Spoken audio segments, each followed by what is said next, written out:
Ay nako, gabi na naman. Ang tumal ng benta. Di ko na naman napaubos tong paninda ko. Malamang ulam na naman to bukas ng umaga. Aray! Sigaw niya ng matalisod sa isang bato at nawalan ng balansi sa kanatumba. Kasunod nun ay nakarinig si tatay ng kakaibang kaluskos sa di kalayuan. Sandali siyang tumigil upang pakiramdaman ang pinanggalingan ng ingay. Teka, ano yun? Parang ngayon lang ako nakarinig ng ganoong tunog ah. Diyos ko, huwag naman sana. Nakalimutan ko hindi nga pala dapat ako nagpapagabi sa daan. May mga gumagala pala na aswang dito sa baryo namin. Subalit nang makatayo na siya, ay bumagsak mula sa itaas ang isang malaki at mabalahibong nilalang. May matutulis na kuko at naglalaway na tila malalagkit at dikit-dikit. Meron din iyong masangsang na amoy. Aswang! Tigilan mo siya, Ordon. Sana pala hindi na kita binuhay pa nung huli tayo nagkasagupa. Pero huwag kang mag-alala dahil ito na ang huli mong paglitaw sa mundo ng mga mortal. Bago po natin simulan ang buong istorya, huwag niyo pong kalimutang mag-subscribe para lagi po kayong updated sa ating latest uploads. Maraming salamat. Si Reggie, isa lamang po iyon sa nakakakilabot na karanasan na ikinuwento sa akin ng aking ama na si Tatay Joey noong ako ay nasa edad na 22 taong gulang pa lamang. Bagamat 2 dekada na ang nakakalipas, ay hinding-hindi pa rin maaalis sa aking alaala ang bawat detalye ng kanyang sinalaysay. Hindi lamang po si tatay ang may kahindik-hindik na karanasan tungkol sa mga aswang noon sa aming probinsya, dahil ako rin po mismo ay may personal na karanasan na hindi makakalimutan at iyon ang ibinahagi ko sa inyo ngayong araw na to. Ngunit hayaan po muna ninyo ako magpakilala. Ako po si Paulo, solong anak ng aking mga magulang. 42 taong gulang sa ngayon at nagtatrabaho bilang timekeeper sa isang construction site dito sa Marikina. Dito na rin po kasi kami nakatira ngayong kasama ng aking asawa at 2 naming anak. Tubong kapis po ako at ganoon din naman ang aking mga magulang. Nakatira kami noon sa isang liblib na baryo na hindi ko na lamang po papangalanan. Ngunit tandang-tanda ko pa, noon na pawang mga maliliit na ilaw lamang na nagmumula sa gasera ang nagiging tanglaw sa mga kabahayan sa tuwing sasapit ang dilim. Wala pa kasi mga koneksyon ng kuryente at tubig sa baryo namin noon. Maging ang mga iskinita at kalsada ay pawang mga lubak-lubak at butas-butas pa. Madalas nga ay nababalahaw doon ang mga gulong ng iba't ibang sasakyan sa tuwing matatapos ang pagbuhos ng ulan at nagiging maputit ang daan. Balik tayo sa kwento, si Reggie. 20 taong gulang ako nang mangyari ang sunod-sunod na pag-atake ng mga aswang sa baryo namin noon. At simula noon, dinala ko na sa aking buong alaala ang paniniwala sa mga aswang hanggang sa ngayon at maging hanggang sa aking pagtanda pa. Kawawang si Tang.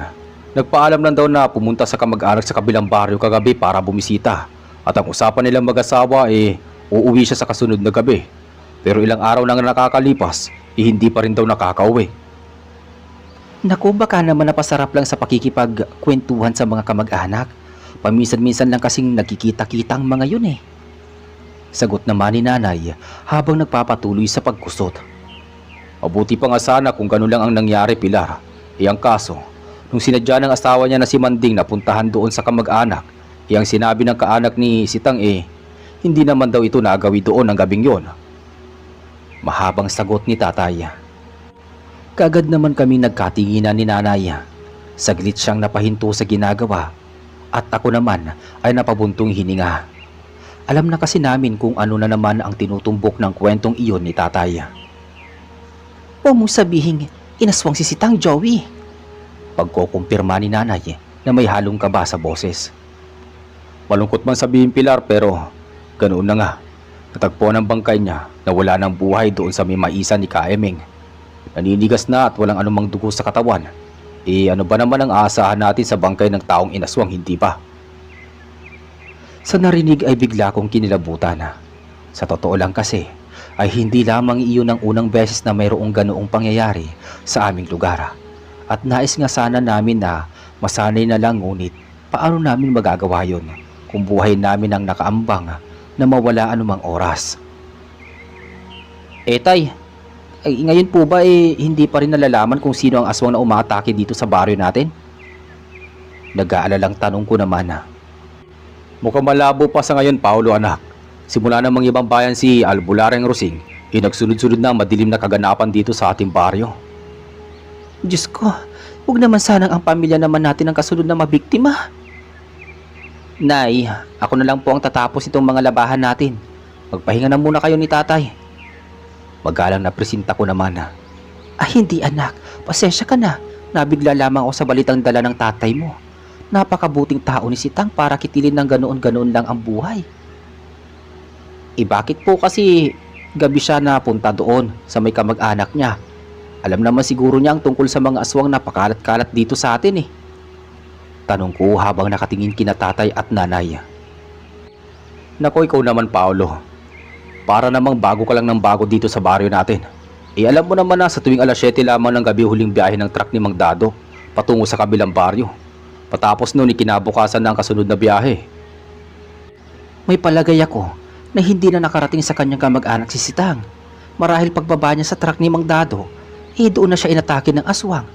Hindi ba mula doon sa babaan niya masyado pang malayo ang bahay ng kanyang kamag-anak? Diyos ko, Sitang, ang kaibigan ko. Napapabulong at napapaantan na lang si nanay. Malamang, ganoon nga nangyari. Yun din kasi sa pantanang kababaryo natin Dahil nga kasi sabi ng kamag-anak, hindi naman daw doon napunta itong si Sitang. Ibig sabihin, hinarang na siya ng aswang bungad pa lang. Pagpapatuloy pa ni tatay. Nanlulumo naman na natahimik na lamang si nanay habang nakaupo sa bangkito at tila inaalala ang nakaraan nila ng kanyang kaibigan at kababata na si Aling Sitang. Si Reggie nagluksa ang aming baryo dahil sa sinapit na iyon ng kaibigan ni nanay. Kasama na rin na ipinagluksa ng mga tao ang mga naunang biktima ng walang kalaban-laban. Kaya naman nasabi ni nanay at tatay na maswerte si tatay dahil nailigtas ito noon ng isang nilalang na nagngangalang Astro. Hoy Bonoy, Argo, bakit yung binabato si Lolo Melencio? Mga wala ba kayong magawa? Saway ko sa dalawang bata, isang dapit hapon na habang pauwi ako mula sa maliit na taniman ni Tatay Joey. Kasi naman, siya yung aswang na pumapatay. Sagot ng binatilyo na si Bonoy. Nasa edad 16 ito. Tama, at siya rin yung pumatay sa kuya ko. Inaswang niya habang may sakit. Singit naman ang kasama nito na si Argo na nasa 18 taong gulang na. Mabilis naman akong lumapit sa dalawa upang kunin ang mga hawak nilang mga bato. Habang si Lolo Melencio naman ay nakasalampak lamang sa lupa habang nakatakip sa kanyang muka ang salakot na palagi niyang suot sa ulo. Argo, Bonoy, sino bang nagsabi sa inyo yan? Hindi totoo yan Huwag ninyong pagbibintangan si Lolo Melencio. Tandaan nyo, masama ang mambintang ng tao, lalo na kung hindi naman nakita ng dalawa nating mga matang ibinibintang natin sa kanya. Naiintindihan nyo ba? Basta Kuya Paolo, aswang yung matandang yan. Sabi nila nanay at tatay, siya daw ang aswang. Galit na sagot ni Argo. Halika na Kuya Argo, umalis na tayo dito. Baka aswangin pa tayo ng gurang na yan Sasagot pa sana ako, ngunit nagmamadali nang umalis ang dalawa na masama pa rin nakatingin kay Lolo Melencio habang papalayo. Kaya naman wala na akong magawa kundi ang mapailing na lamang. Matapos nun ay nilapitan ko na ang matandang si Lolo Melencio at inakay ito upang makatayo. Mag-isa na lamang sa buhay si Lolo Melencio. Isang palaboy, suot ang marumi at nagkakapalan na alikabok sa damit at sa luwala. May mahaba at nanlalagkit at dikit-dikit na buhok. At ang ngipin niya ay naninilaw na rin Palagi siyang may suot na salakot sa ulo. At kung minsan naman ay inilalagay niya iyon sa muka kapag merong mga batang umaatake sa kanya upang siya ay paglaruan at saktan. Pagala-gala lamang siya sa baryo at maging sa iba pang mga karatig lugar. Hindi na rin bago sa mga tao sa amin na ganoon ang itsurang ipinapakita nila sa matanda. Lalo pa at madalas ay nakikita lamang siya sa oras na madilim na at malapit nang gumabi.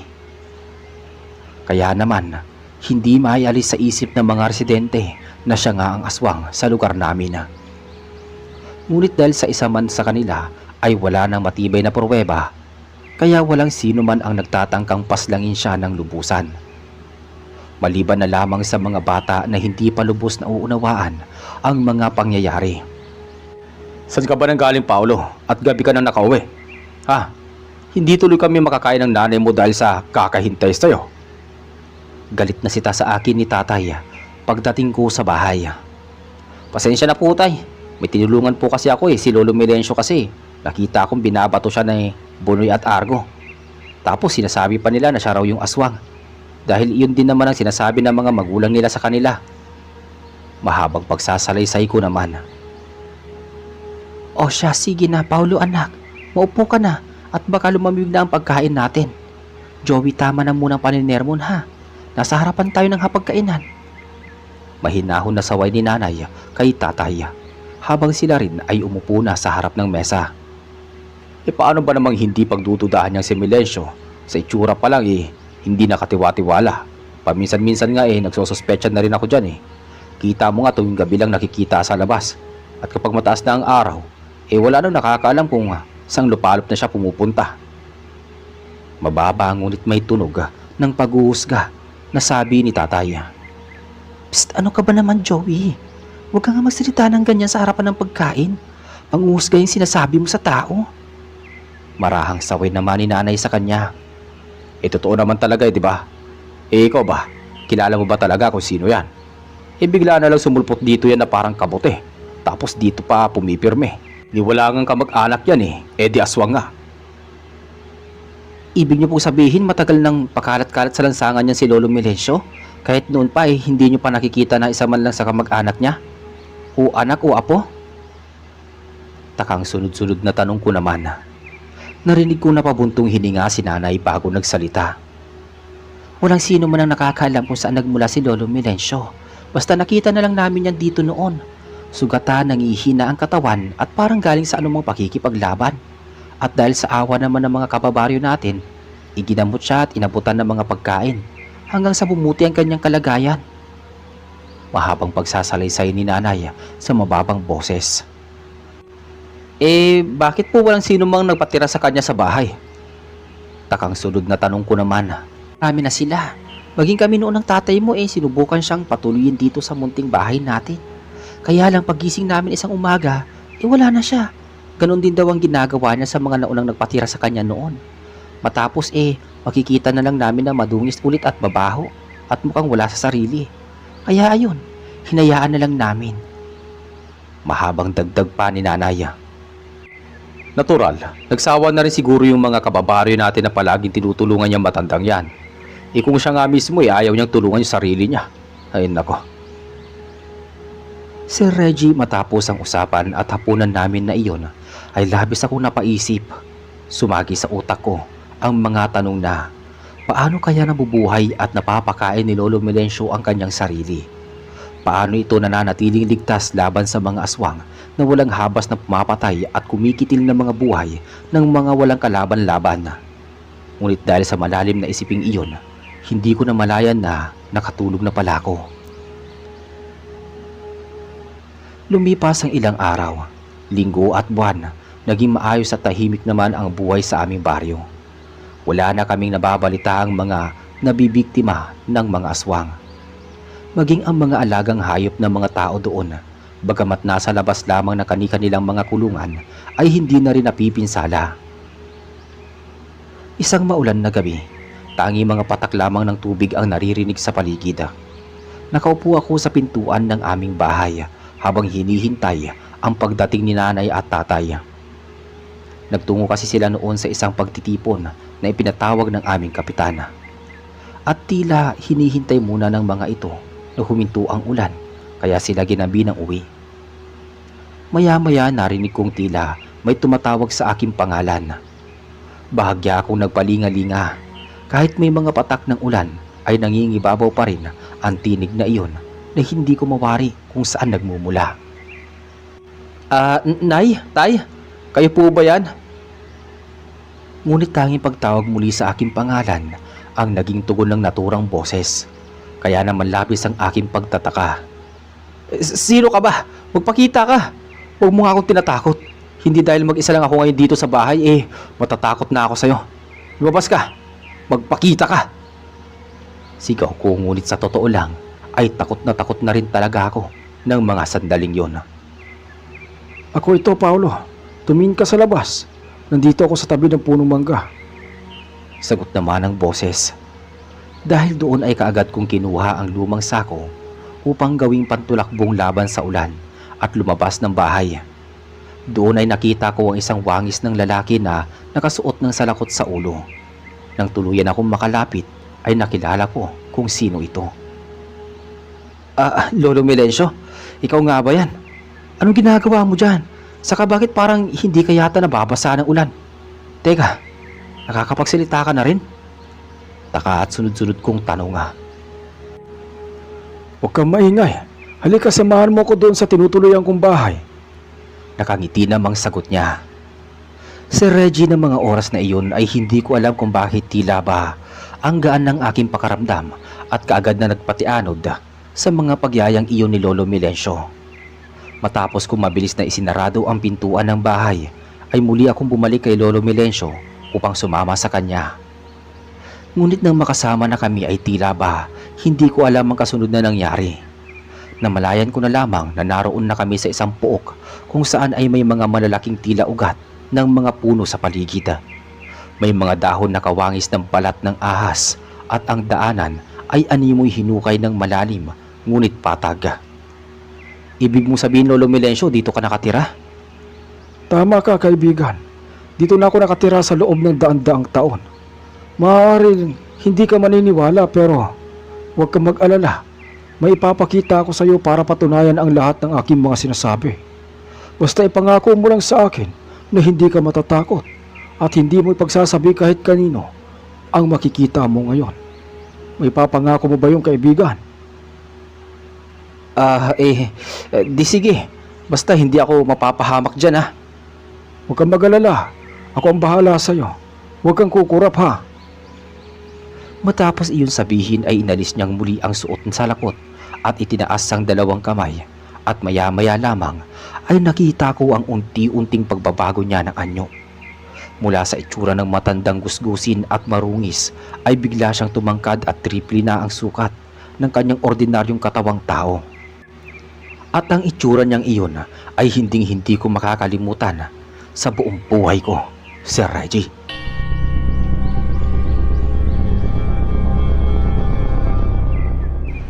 Nagkaroon siya ng kulay sobrang puting mga balahibo sa buong katawan.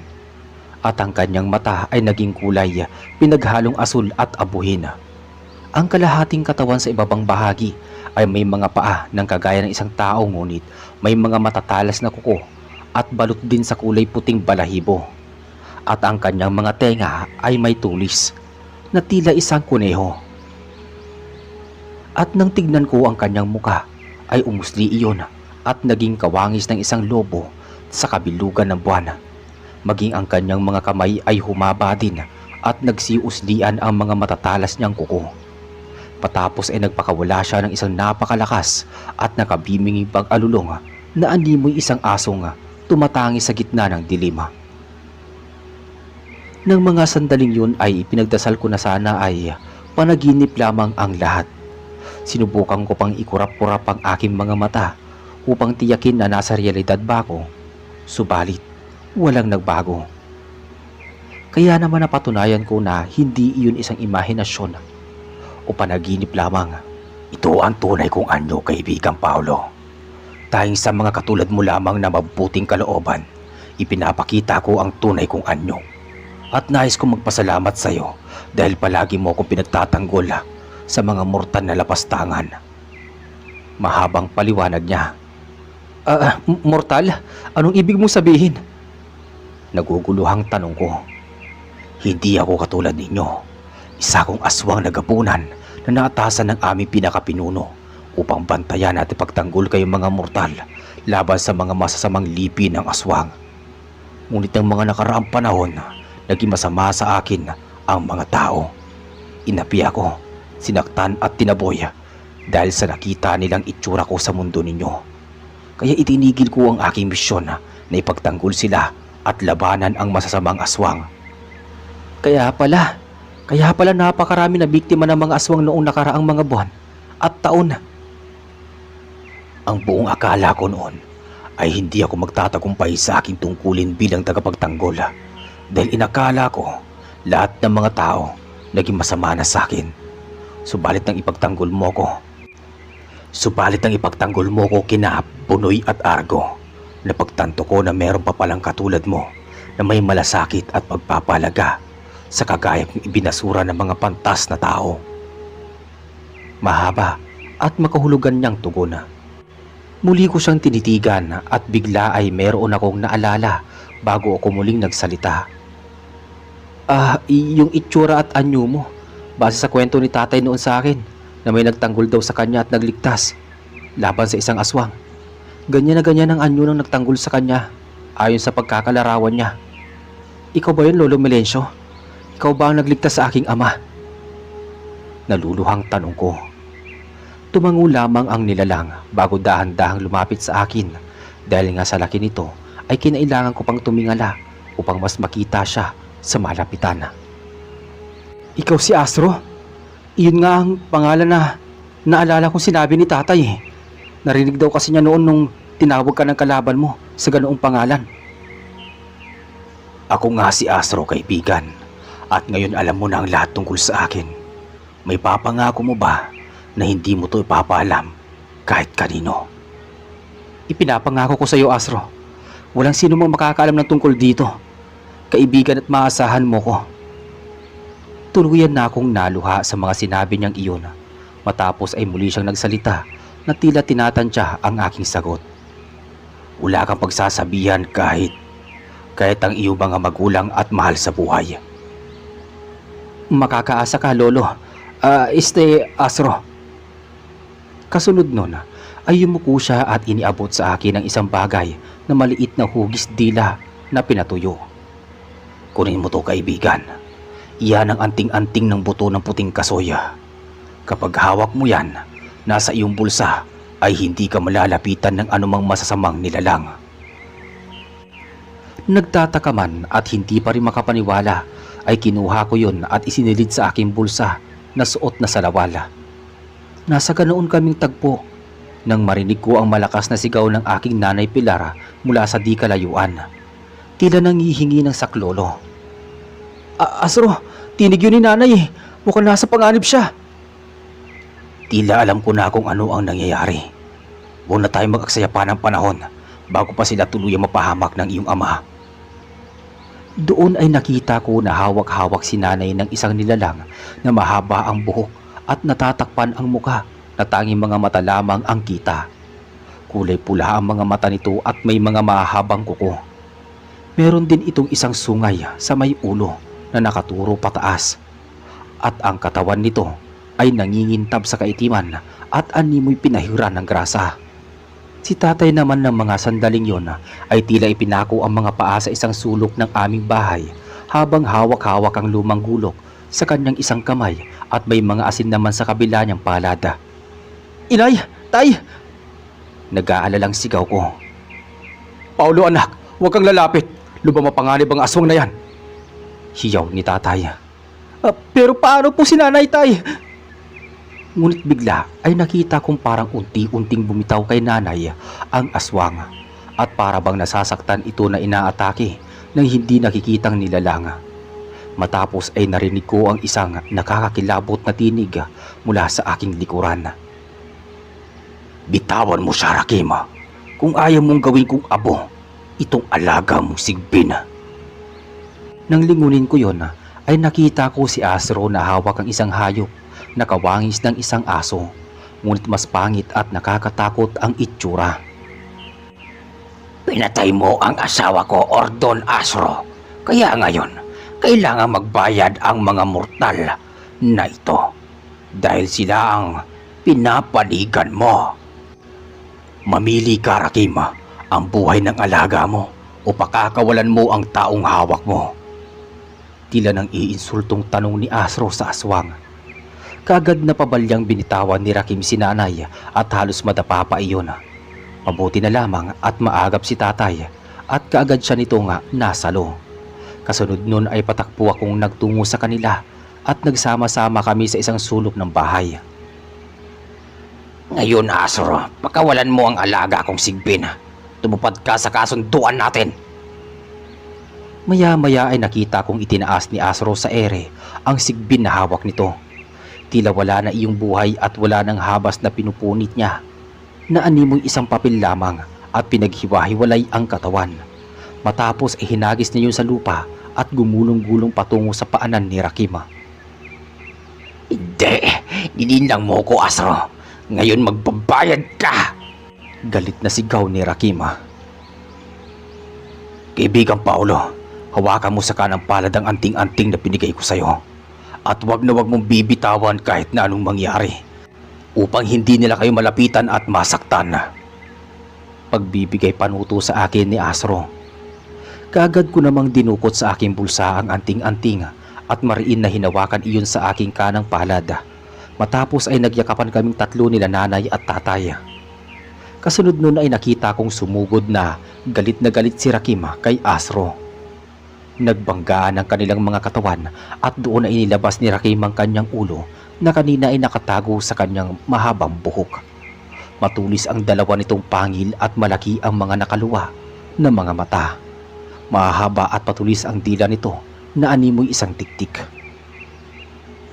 Sinubukang hablutin ni Rakim ang malaki at matangkad na katawan ni Asro, ngunit nabigo siya.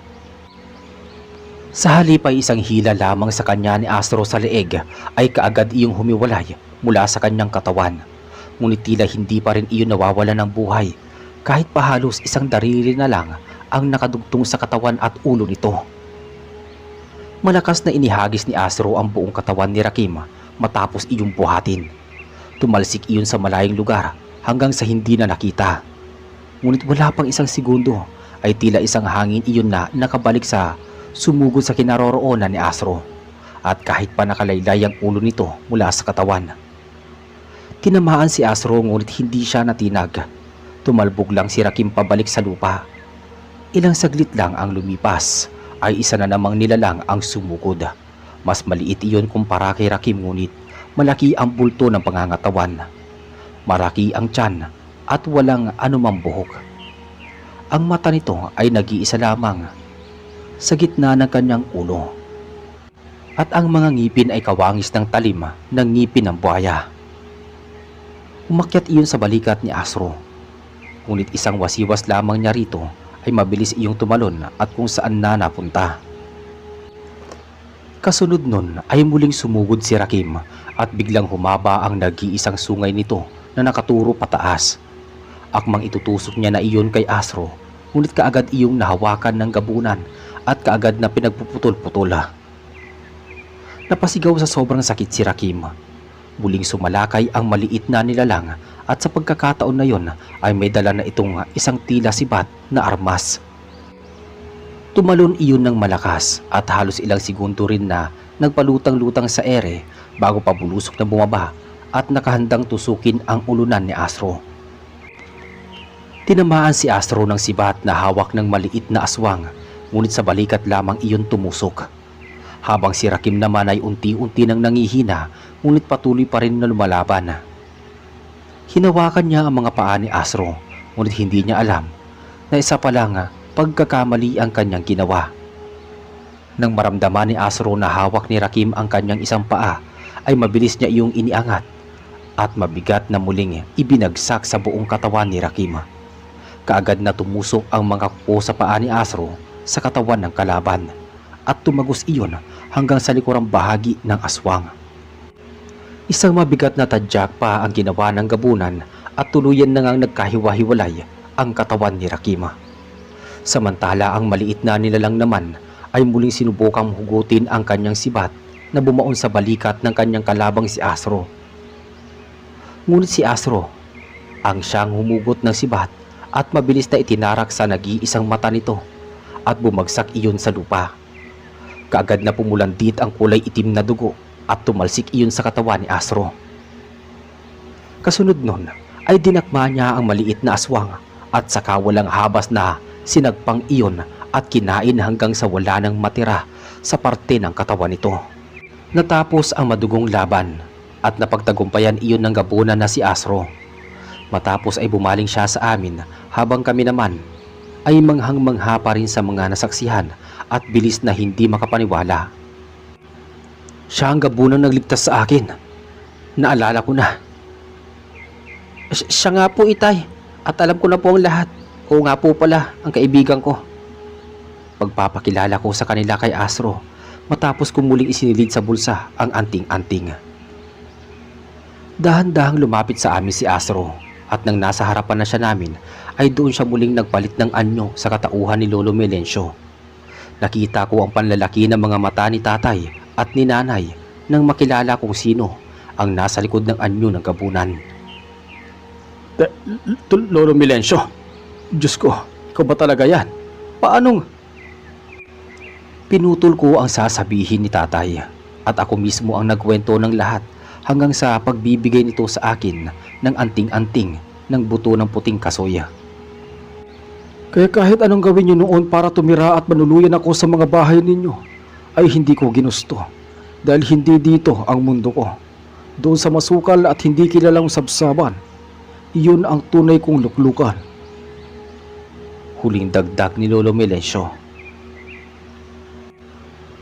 Kung gano'n, inais kong humingi ng labis na kapatawaran, Lolo Melencio. Aminin ko na minsan kitang hinusgahan at pinagdudahan. Ngunit nagkamali ako, patawarin mo ko. Nakita kong nangilid pa ang luha sa mga mata ni tatay nang sabihin ang katagang yon. Wala kang dapat alalahanin, Joey. Totoo ang iyong mga hinala na isa kong aswang. Ngunit nais kong malaman ninyo na hindi lahat ng aswang ay kalaban. Minsan, may isang katulad ko na handang ipagtanggol kayo laban sa mga kalahi namin. Kalahi namin ngunit magkaiba ng layunin. Huling wika ni Lolo Melencio at pamigay sa mga bata. Matapos nun ay nagyakap-yakap kaming tatlo at tila mga pagod na naupo sa upuan na kamuntik ng masira ng dahil sa laban. Maya-maya ay nagsalita si Lolo Melencio. Paano mga kaibigan? Kailangan ko munang umalis sa ngayon. Huwag kayong mag-alala. Narito lamang akong palagi sa inyong paligid. Nagmamatsyag, nagbabantay. At kung sakali man na malagay muli sa panganib ang inyong buhay, maging ang buhay ng mga taga-baryo ay kaagad akong darating. Mahabang pahayag at mamamaalam na wika niya bago bumaling sa akin habang matamis na nakatingin at pagpapatuloy sa pagsasalita. Kaibigan, ingatan mo ang anting-anting na pinagkaloob ko sa iyo, ha? Iyan ang magiging pananggalang ninyo laban sa mga masasamang aswang. Pansamantala habang wala ko sa oras ng panganib. Iyon ang huli niyang sinabi bago tuluyan ng lumabas ng aming bahay at kusang naglaho. Malungkot man ang aming mga mukha sa kanyang pag-alis, ngunit masaya naman ang aming mga puso dahil minsan ay may isang matandang si Lolo Melencio na inakala ni tatay at ng ibang tao na isang kalaban. Ngunit ito pala ang magiging sagot sa pagkamit ng hustisya at katahimikan at kapayapaan sa buong baryo. At dito po natatapos ang ating kwento. Maraming salamat po sa inyong pakikinig. Hanggang sa muli.